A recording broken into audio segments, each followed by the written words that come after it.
So I'm not saying there's a problem with the lab computer, but there might be a problem with the lab computer.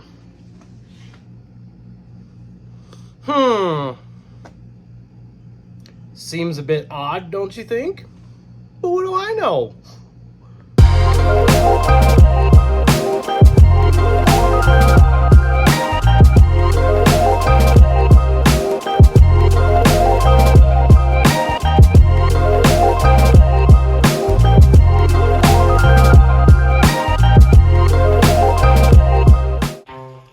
So we had to replace the master, I guess the rear wheel cylinder on this Jeep. It was all shot, old, original.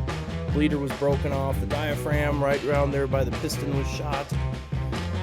And in addition to that, we also replaced the master cylinder. Look at, oh my gosh, look how bad that is. Just freaking gross. Full of sludge, probably wouldn't even cycle any fluid through if you tried. And then there's a janky screw in the bottom of there. I don't know if that's factory or they just put it in there just because. And then we time to bench bleed it. Okay, now it is Tuesday morning before work down here at the plant. Remember working on the brakes on Babe still, and I got a brand new brake master cylinder, and I'm doing a bench bleed. So I got the fluid in here and here, set up in the vise. Never want to attach it to the bore down here because, well, shoot, if you clamp it too tight, you can distort the bore, and that's a problem. So, got it clamped by the reservoir. I've got my actuator. See, belly, actuator. And we're just gonna slowly push in. We're gonna thrust. Oh yeah, thrust. Oh yeah, see, bubbles? Bubbles in here. Oh yeah.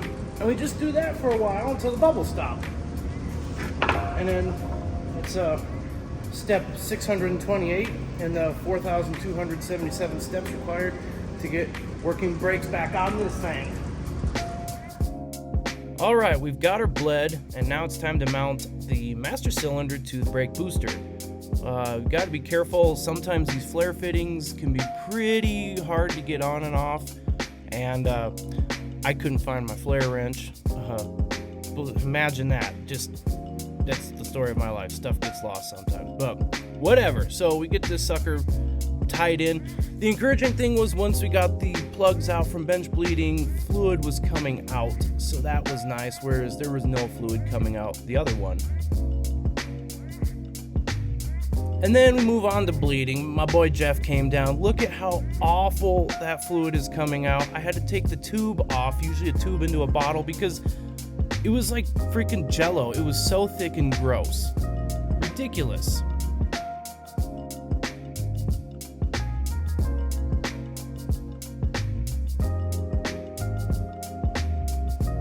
Brakes are bled, we're ready to go. Life is good, it starts and stops. What more could you ask for? Look at that beautiful thing. Ready to hit the trails.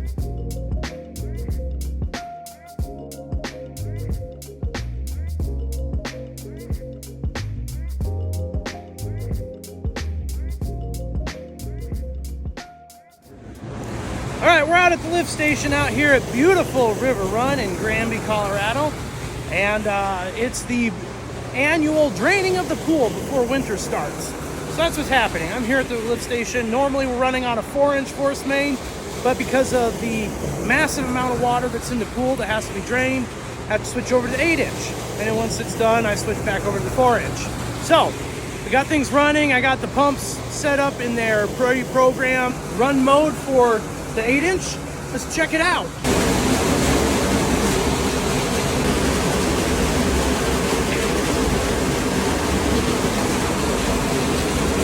So I don't know if you noticed or not, but there's a lot of debris in that pipe. That pipe is flowing full.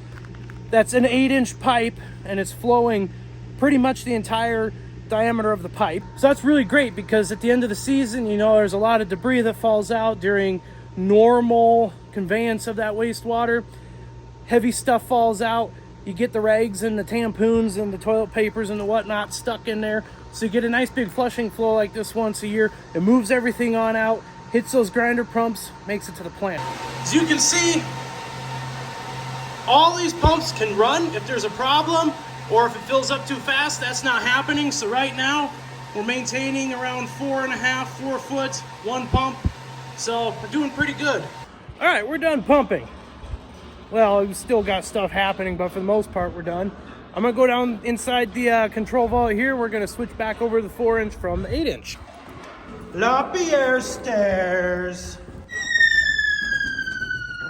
That's pretty neat. So, here we are inside here. All we basically have to do is turn this valve. Ugh. And that isolates the 4-inch from the 8-inch. The really awesome thing about doing this with the pool drain is I can now leave that 8-inch for the rest of the year full of nice, clean, chlorinated water, and it can just sit there and do its thing. In the meantime, everything got flushed out. So that's the pool drain operation for the River Run lift station. All right, we're in my shop here, and I gotta repair my boiler. It died, and it's supposed to snow tonight. So we've got the new piece here, and the old piece is up there, kind of in the back. We're gonna go see what we can do. It's not easy to get to, but we're gonna make it work because that's what we do. You hear that wind howling out there? Means storms are brewing. Whew, this is gonna be a fight. I'm gonna have to get up here taller. Good thing you can't see everything that's going on, because this is gonna get sketchy real fast. Real sketchy, real fast.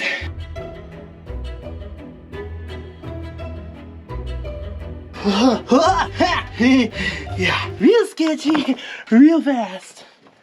Not lying. Danger time with Uncle Hopper. Not cool. Oh, hopefully nothing breaks. This could be a problem.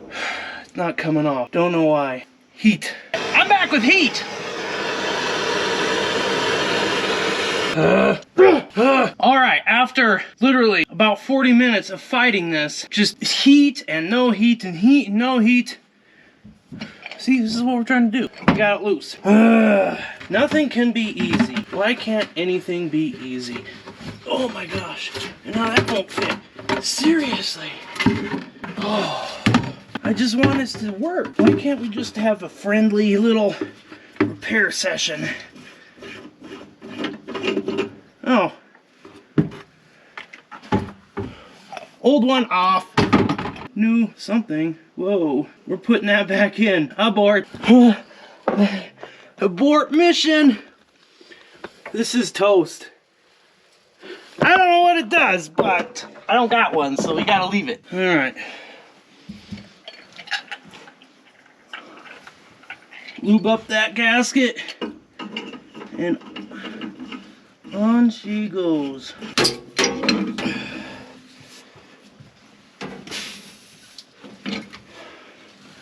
Alright, we'll see what happens. We're gonna fire up and see what kind of mess we can make. Alright, super exciting. It is Sunday, the Sunday before we head to Oklahoma for the last race of the season. And I got the old tow pig here. We're gonna hook her up. Hopefully she does all right. I got a set of brand spanking new Kill Devil O-ringed aluminum race heads on there, so if I lose a head gasket, that's gonna be real disappointing. Anyway, we're gonna get hooked up, and I got my grandpa step down. Gotta get my... Oh, that's the best part of these trucks. They got the grandpa steps, and got the grandpa handlebars. We're gonna get hooked up. Ho, ho, ho.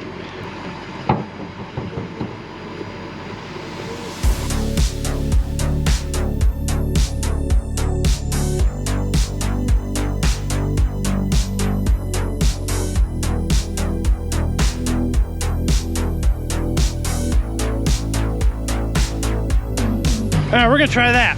Mind you, no camera. This old school tech. It's called Mad Skills.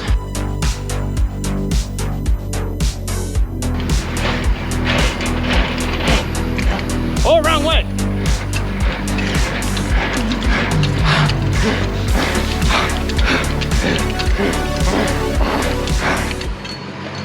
All right, we're up. I'm gonna pull forward just a smidge to see if it needs to be set.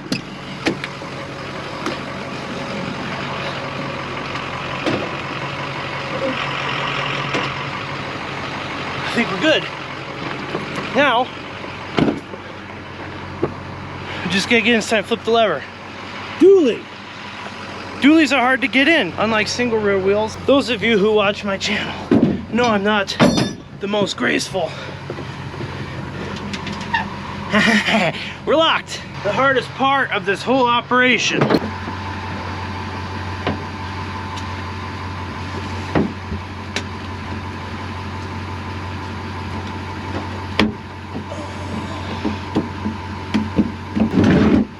I think we're good.